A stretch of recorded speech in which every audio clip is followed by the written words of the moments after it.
Hi, it's Trish with Transwest, and today we're going to go over divider safety, whether you're buying new or used. So first things first, we are in a used all-steel trailer. What you want to look at is just general condition of the divider first thing.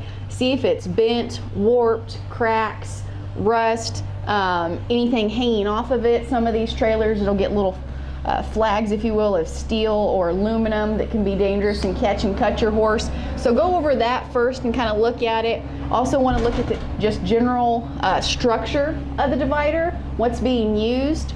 This one does have a solid tube, but you'll notice how skinny and narrow this is. So it's not going to give you a whole lot of strength. I do like to see a thicker divider. I like to see a deeper divider on here.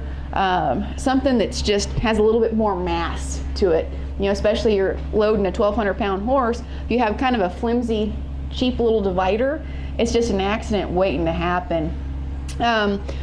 This particular divider, again, is steel. You'll notice back here, this has got a big open area. I do not like that. To me, that's going to be a safety hazard, so watch out for that. If you get a horse that kicks or gets real antsy in there, this is just trouble waiting to happen. Another thing is how that divider fits and locks in here. Reason we talk about that, your horse has to listen to that going down the road. And you know, some people wonder, my horse doesn't want to load and I'm having all these issues. It could be your trailer. It's not always your horse. So do consider the safety factor in there. You know, especially how easy a divider is to get open. If it's real tough and you're in an emergency situation, you've got to push on that divider. It's not a good scenario there. So let's go take a look at a few more. We're in another used trailer. This one's actually in all aluminum. Little bit better because you have a little bit more of a solid divider on this one, but again, you still have a little bit of noise here. Got this big hole. One thing you always have to consider is getting your horse in and out, and safety factors for both of you. One thing I particularly don't care for if your horse is really putting pressure on this divider here is how easy is it going to be to open this in case of emergency. And this one I actually have to work pretty hard, and you can see I have to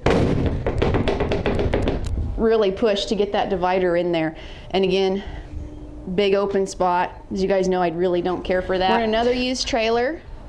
This one I like the construction of better than the last two that we looked at. Have a little bit thicker aluminum here. The corners are at least rounded off. I do like that.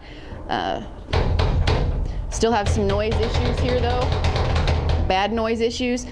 One thing I don't like about this particular divider is this one's actually over time that can be pretty rough to get in and out of there. Slams pretty easy, but opening this one takes a little bit of effort there.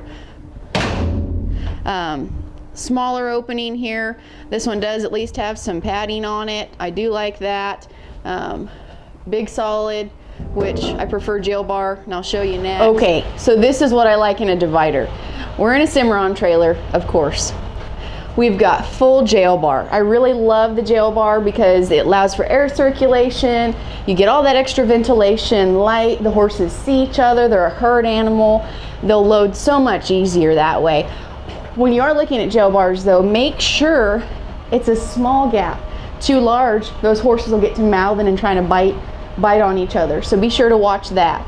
Another thing is just the structure of the divider. Thick, solid, tubular construction.